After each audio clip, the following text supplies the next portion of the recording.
तो दोस्तों, कहते हैं ना, हर लड़ाई सिर्फ लाठी डंडे से नहीं लड़ी जाती। कुछ जंग ऐसी होती हैं जो सामने नहीं बल्कि पर्दे के पीछे दांव पेच से जीती जाती हैं।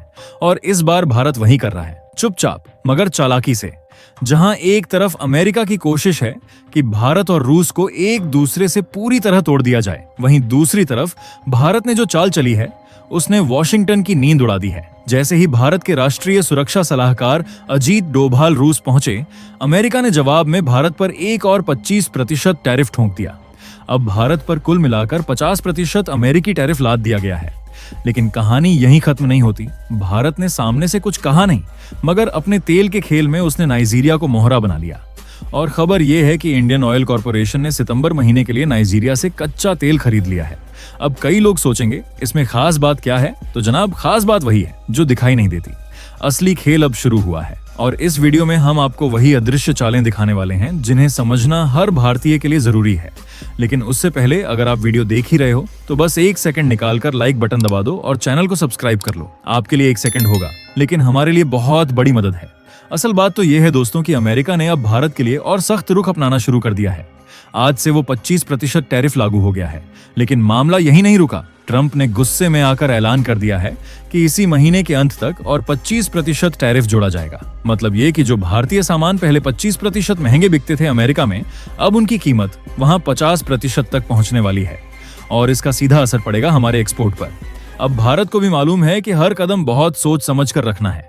अमेरिका से रिश्ते पूरी तरह तोड़ना हमारे हक में नहीं है और रूस के साथ इतना खुलकर खड़े हो जाना भी ठीक नहीं कि अमेरिका अपने रास्ते ही बदल ले। इसलिए भारत अब एक अलग ही चाल चल रहा है, ऐसी पोजीशन ले रहा है जहां जो हमारा है वो हमारा बना रहे और जो दूर जा रहा है वो भी हमसे पूरी तरह दूर ना हो पाए। यही है पावर बैलेंसिंग का असली खेल और भारत अब इसे बखूबी खेल रहा है। अब ये सब कैसे हो रहा है, इसे सही मायने में समझने के लिए एक एक बात पर गौर कीजिए। भारत पर जो टैरिफ थोपे जा रहे हैं वो कोई मामूली नहीं है, बल्कि ये अमेरिका की तरफ से किसी भी देश पर लगाए गए सबसे ऊंचे टैरिफ्स में से एक है और इसकी जड़ समझना बेहद जरूरी है। असल वजह यह है कि भारत ने आज तक अमेरिका के आगे झुकने से साफ इनकार किया है। ना कोई जबरन शर्त मानी, ना कोई दबाव में आकर समझौता किया, बल्कि भारत तो आज भी रूस से खुलकर तेल मंगवा रहा है, बिना किसी डर के, बिना कोई पर्दा डाले। यही वो बात है जो अमेरिका को चुभ रही है। भारत को टारगेट किया जा रहा है, इसलिए नहीं कि हमने कोई गलती की, बल्कि इसलिए क्योंकि हमने स्वतंत्र कूटनीति की राह चुनी है।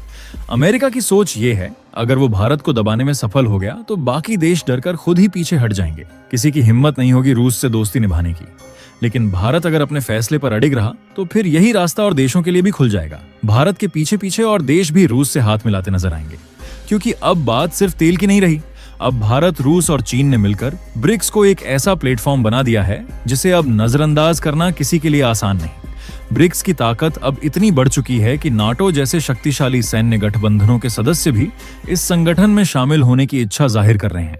इस सब के बीच एक और बड़ी चाल भारत ने चुपचाप चल दी है, लेकिन इस बार मोर्चा अफ्रीका में खुला है। भारत अब सिर्फ रूस अमेरिका के इर्द गिर्द ही नहीं घूम रहा, बल्कि अफ्रीकी देशों को भी अपनी रणनीति का अहम हिस्सा बना रहा है। और इसकी शुरुआत हो चुकी है नाइजीरिया से। इंडियन ऑयल कॉर्पोरेशन यानी आईओसी ने नाइजीरिया के साथ एक मजबूत डील फाइनल की है, जिसके तहत सितंबर में वहां से भारत को क्रूड ऑयल की सप्लाई दी जाएगी। दोस्तों, यहाँ मामला छोटा नहीं है। बात हो रही है 1 मिलियन बैरल कच्चे तेल की डिलीवरी की। हालांकि इसकी कीमत फिलहाल पब्लिक नहीं की गई, लेकिन संकेत साफ हैं कि भारत अब अपने तेल के सोर्स को और ज्यादा डाइवर्सिफाई कर रहा है। अब दिलचस्प बात यह है, पिछले ही हफ्ते आईओसी ने अमेरिका, कनाडा और मिडिल ईस्ट से 7 मिलियन बैरल का ऑर्डर और भी फाइनल किया है। यानी भारत एक साथ कई दिशाओं में चाल चल रहा है। अब कुछ लोगों को लग सकता है कि ये सब अमेरिका के दबाव में किया जा रहा है, क्योंकि हाल ही में अमेरिकी राष्ट्रपति ट्रंप ने रूस से भारत की तेल खरीद को लेकर सीधा हमला बोला था। लेकिन हकीकत बिल्कुल अलग है। भारत पीछे नहीं हट रहा, बल्कि प्लान और भी गहरा हो चुका है।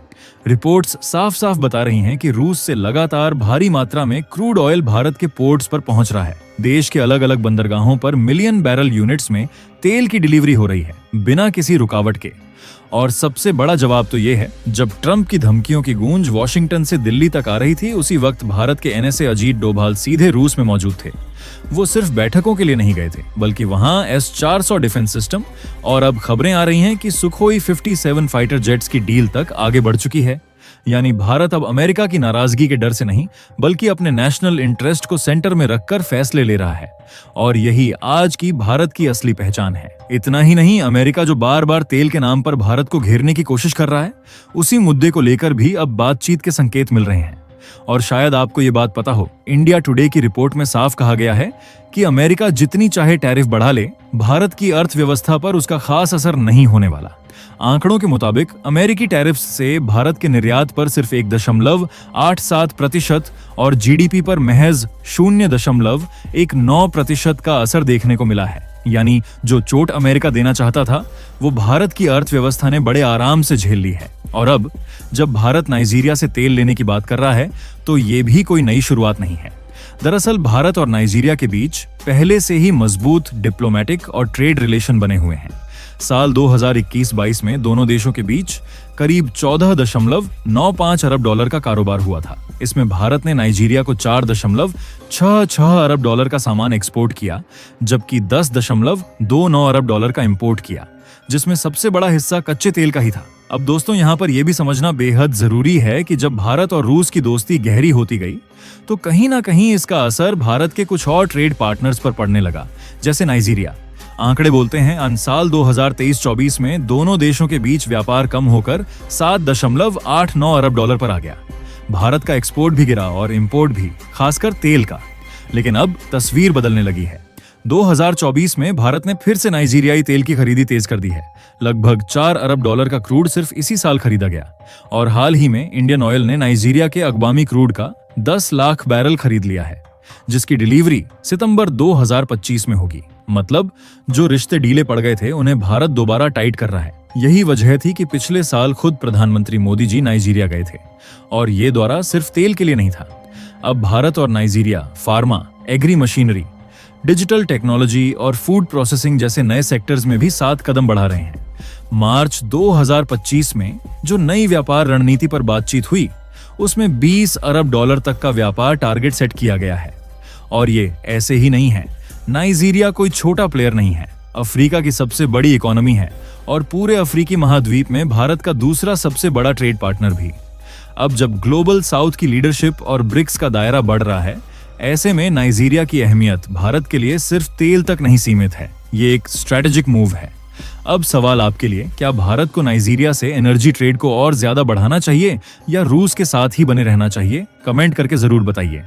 और दोस्तों, ये थी आज की बड़ी खबर, जो काफी रिसर्च और मेहनत के बाद हमने आपके सामने रखी है। तो अगर आप हमारी मेहनत को सपोर्ट करना चाहो, तो वीडियो को लाइक और चैनल को सब्सक्राइब करके अपने दोस्तों से शेयर कर दें, ताकि उन्हें भी ये जानकारी मिल सके। जय श्री राम।